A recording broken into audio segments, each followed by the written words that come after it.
In my experience, I think there's a number of factors that I would see as a benefit for ex-service personnel, one of which is you'll always have somebody that's on time.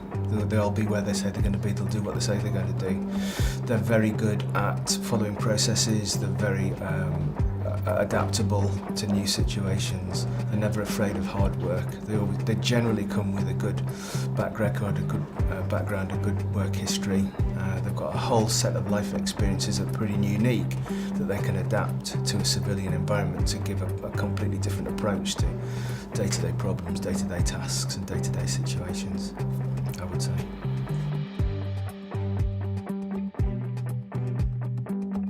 I left a number of years ago and the world of work was a totally different place. There wasn't the infrastructure in place to support service leavers as there is now. And I kind of muddled my way through things, and I didn't appreciate at the time my transferable skills. I studied in an area that was totally alien to the areas I ended up being in. And I muddled my way through it. And at some point in my life, and I can't remember when, I suddenly realised I had all of these transferable skills, I had all of this experience and these life experiences that I could apply.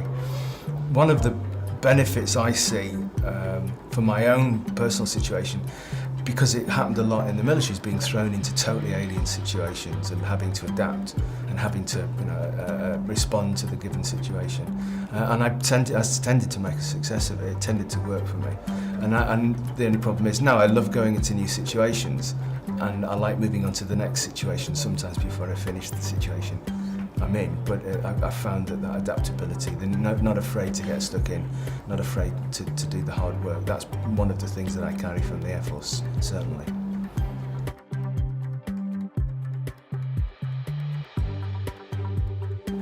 I think the mentor platform is really interesting, and I've been part of that, and I've helped to guide a number of service leavers into career choices, and some of them into sort of real career moves from leaving the military.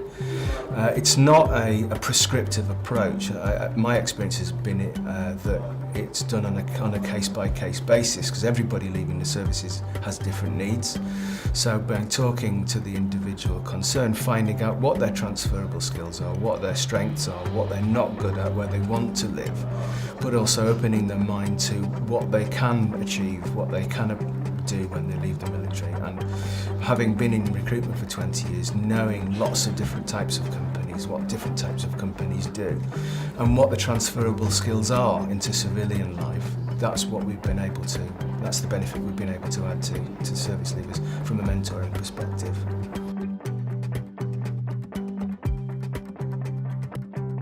If you're looking at hiring a service leaver now, I would recommend you make sure that you've got clear expectations of what you want to achieve and clear expectations of what you want that person to do. Be open-minded to the transferable skills that that person has got, but be also open-minded that that person's got a whole world of life experiences that will be totally unique.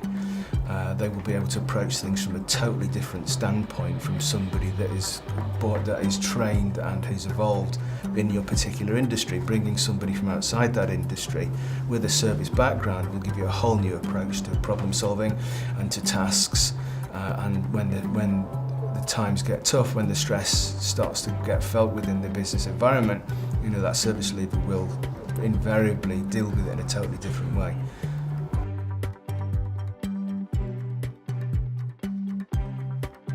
The platform, when I got involved, was quite flat and quite disjointed. There wasn't really any user experience. And I'm not for a minute going to say that I contributed to the user experience, but I have written content from the point of view of a person being in work, advising somebody coming into civilian life how to approach the job finding market, how to approach interviews, how to prepare yourself for interviews, how to approach the decision-making processes around the kinds of industries that you want to work. I've helped to write blogs and helped to write content, and I've been involved in helping to build links and relationships from that site with other civilian organisations and other ex-military charities, ex-military social enterprises. And I also spent some time talking to people in a former company, talking to a number of companies, helping to create projects that would add benefit and add value to the ex-military lifestyle. It's been fascinating for me. I've loved it. So my name's Jake. I left the Army back in January this year. When I left the Army, I transitioned into financial services to work for a company called Reddington. Reddington are the 4th biggest pensions investment consultancy in the UK, and I'm currently their head of information security. When I left the Army, I'd been in for 7 years. I was in the infantry for 7 years, and I left as a captain.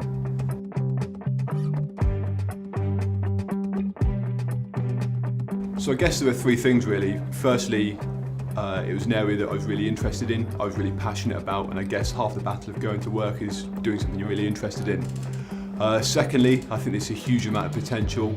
Supply is really low at the moment and demand is fast outstripping it. It's a really growing industry and it's a really great opportunity to get in at the ground level.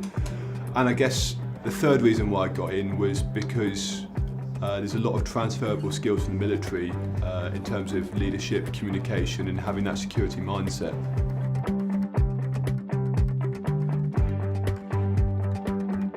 So I guess from a military perspective, the advice I'd give are 2 things. So I'd give preparation and recce. So we all know what they both are. So in terms of preparation, I'd say that we do a lot of preparation in the military. You do preparation during basic training, you do preparation in field craft, you do preparation in barracks, and a lot of people don't seem to do preparation when they leave the Army.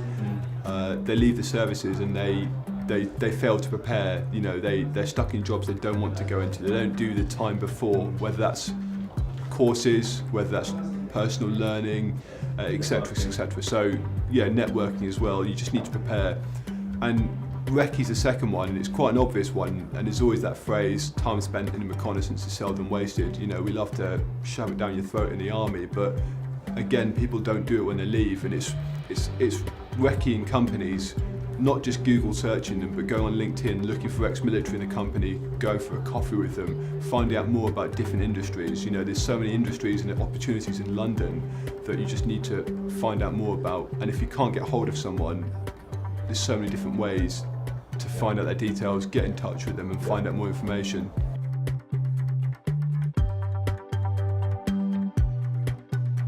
Well, I guess there's 2 streams. So there's technical and then there's governance. So in terms of the technical side of things, you need to know what you're talking about. No matter what job or what level you go into cyber, you need to have a technical understanding of what's going on. And I know during resettlement there's some fantastic courses, the CompTIA A+, CompTIA Network Security, Network Plus, etc., that can be done during resettlement. They give you a really good technical understanding. And that's something that I was able to pick up being an infantry. You don't need to have been in the signals, or you don't need to have been in a specialist area of the Army. And I guess secondly, governance. So you need to have an understanding of the laws, the legislation, how things work. And coming from the Army, what's quite good, or what's a great transferable skill, is the integrity and the moral compass that you have coming across. You know what's right, you know what's wrong, and you're really good at applying those laws, applying that compliance and applying that governance.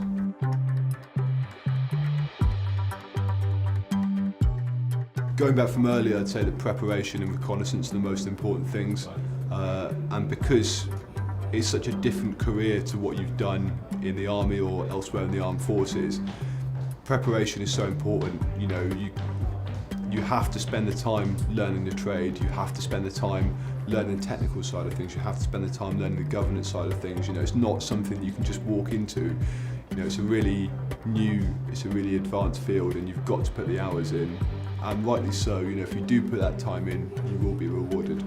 So I guess one of the best things about Civvy Street, as you would say, or one of the best things about working in financial services is there's no fences, there's no walls, and you know, in the Army you often pigeonholed, or in the services you often pigeonholed, and you set these great separation at times between ranks, but there are no ranks in Civvy Street, and you're really based on merit and who you are as a character, and there really is the opportunity to shine. And for myself, I felt frustrated in the past when you've had to wait for promotion in the Army, you've had to do certain things where if you are a a shining light, you are a really good operator in Civvy Street, you'll be rewarded, you'll be promoted, and your true value will come out. And that's one area where I've really appreciated it. And through hard work, through doing the reconnaissance, through doing the preparation, I've managed to really exploit that, and I've managed to really see success through merit.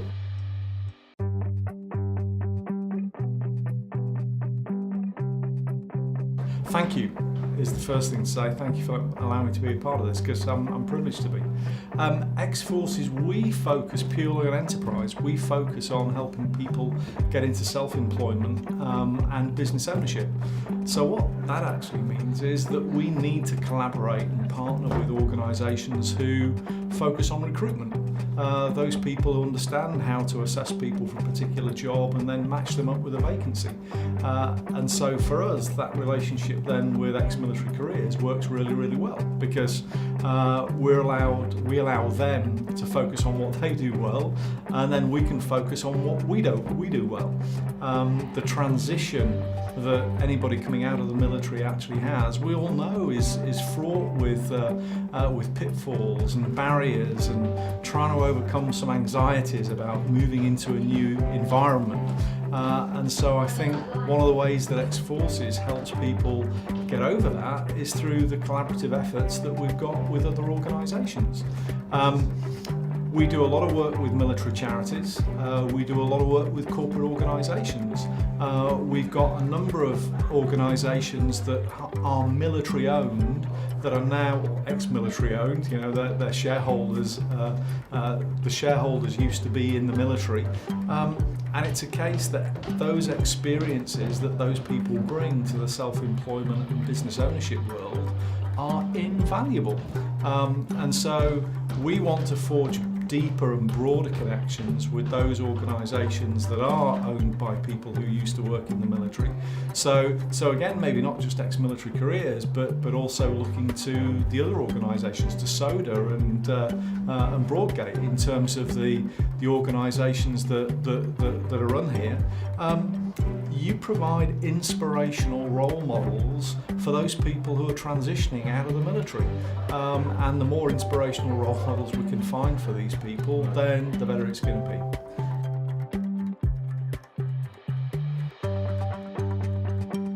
So working with Ex-Military Careers, you know the sort of calibre of people that are actually going to come through the pipeline. So you know the values and principles that those people are actually going to have. So we've been very fortunate in being able to execute some of our own recruitment activities with the help of Ex-Military Careers, and getting people on board who we know what the value sets are, we know what the disciplines are, we know they're not going to let us down, and it's great to be able to tap into that sort of channel.